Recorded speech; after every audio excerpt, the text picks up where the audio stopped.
Salam jumpa saudara-saudari terkasih dimanapun berada. Semoga kita semua dalam keadaan baik dan sehat.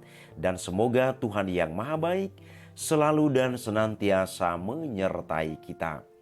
Saudara-saudari, pada sesi ini saya mau mengajak kita untuk melihat bahan utama pembuatan roti dan anggur yang kita gunakan atau kita pakai dalam perayaan Ekaristi. Hal ini penting dan perlu untuk kita bicarakan, menyikapi pertanyaan yang sering muncul dari kalangan umat beriman Kristiani. Misalnya, bolehkah kita membeli hosti dan anggur dari toko-toko rohani umum?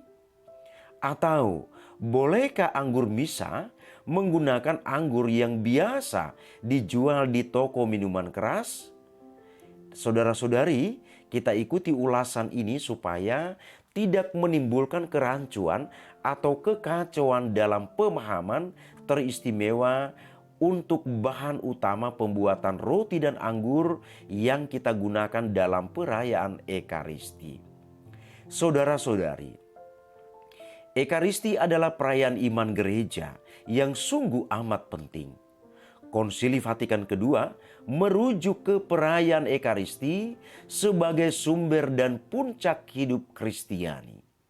Sebelum wafat, Yesus mengadakan perjamuan malam terakhir bersama para muridnya. Yesus juga menghendaki agar kita menghadirkan kembali Yesus dengan melakukan perjamuan seperti yang Dia lakukan. Karena itu, adalah kepedulian gereja agar Ekaristi dirayakan secara pantas dan tepat oleh para imam, dan juga agar untuk bahan Ekaristi digunakanlah materia yang tepat yang dibuat sesuai dengan aturan gereja. Karena itu, gereja mempunyai persyaratan yang ketat tentang pembuatan hosti atau roti dan juga anggur yang kita gunakan dalam misa. Pada tanggal 8 Juli 2017, Kongregasi untuk Ibadat dan Sakramen mengeluarkan sebuah surat edaran tentang hosti dan anggur untuk Ekaristi. Surat itu dibuat atas permintaan Bapak Suci Fransiskus untuk dikirim kepada semua uskup diosesan. Karena maraknya penjualan hosti dan anggur di luar gereja Katolik, maka uskup perlu menjaga dengan kepastian yang mengatasi segala keraguan.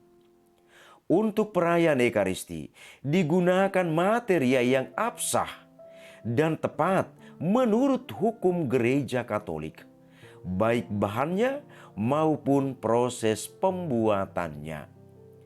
Ada persyaratan-persyaratan yang ketat yang harus dipenuhi baik untuk hosti maupun untuk anggur misa. Kita lihat yang pertama tentang hosti atau roti. Hosti haruslah dibuat dari gandum murni dan baru, sehingga tidak ada bahaya pembusukan. Ini kita temukan dalam Kitab Hukum Kanonik, Kanon 924, paragraf kedua.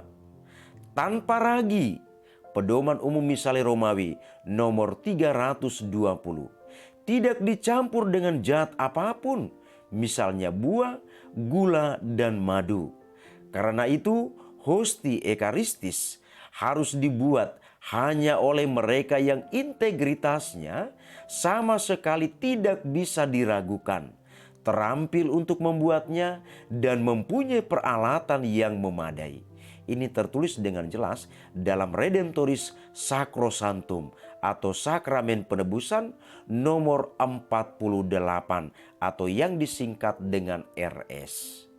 Surat edaran itu mengatakan bahwa hosti yang terbuat dari tepung gandum gluten free tidak sah untuk digunakan dengan atau sebagai bahan Ekaristi. Apa yang dimaksudkan dengan gluten free? Mengutip Kamus Besar Bahasa Indonesia atau KBBI, gluten merupakan protein yang terdapat dalam tepung atau berupa jenis kacang-kacangan alami dan biji-bijian seperti jagung atau gandum. Tetapi hosti dengan gluten rendah diperbolehkan. Hosti yang mengandung gluten rendah pada umumnya mengandung 0,32% gluten.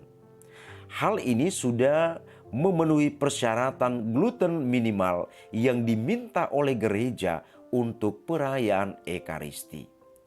Dalam masyarakat luas, gluten rendah yang disyaratkan gereja itu masih masuk dalam kategori gluten free. Gluten rendah yang dipersyaratkan gereja itu masih aman untuk dikonsumsi oleh mayoritas mereka yang mempunyai masalah kesehatan terkait dengan gluten. Yang kedua, anggur. Untuk anggur misa harus digunakan anggur yang baik, bukan yang sudah rusak atau masam. Ini tertulis dengan jelas dalam Kitab Hukum Kanonik, Kanon 924 paragraf 3. Anggur untuk perayaan Ekaristi harus berasal dari buah pohon anggur. Anggur itu harus asli dan murni, yaitu tanpa campuran dengan bahan lain. Pedoman Umum Misale Romawi nomor 322. Anggur tidak boleh dicampur dengan zat apapun dan proses pembuatannya haruslah terjamin. Sungguh dilarang untuk menggunakan anggur yang keasliannya tidak bisa dijamin dan asal-usulnya tidaklah jelas. Dibutuhkan kepastian tentang keaslian dan kemurniannya demi keabsahan sakramen Ekaristi. Redemptoris Sacrosanctum atau sakramen penebusan nomor 50. Jus anggur tidak boleh digunakan untuk misa. Ini jelas saudara-saudari. Adalah tanggung jawab para uskup untuk menyediakan bahan-bahan perayaan Ekaristi, untuk menjaga kualitas roti dan anggur yang digunakan dalam Ekaristi. Juga tanggung jawab uskup untuk memastikan bahwa para pembuat hosti dan anggur ini adalah orang-orang yang berintegritas, menjaga kemurnian pembuatannya. Maka uskup bisa mengaturnya dengan mengeluarkan sertifikat untuk para pembuat hosti maupun anggur. Inilah saudara-saudari keterangan tentang bahan pembuatan roti dan anggur dan juga bagaimana prosesnya. Artinya di sini dari uraian ini bisa kita lihat, kita ketahui bahwa bahan pembuatan roti dan anggur itu jelas dan prosesnya pun bukan asal jadi. Saudara-saudari, semoga ulasan singkat tentang hal penting ini bermanfaat bagi kita. Terima kasih, Tuhan memberkati.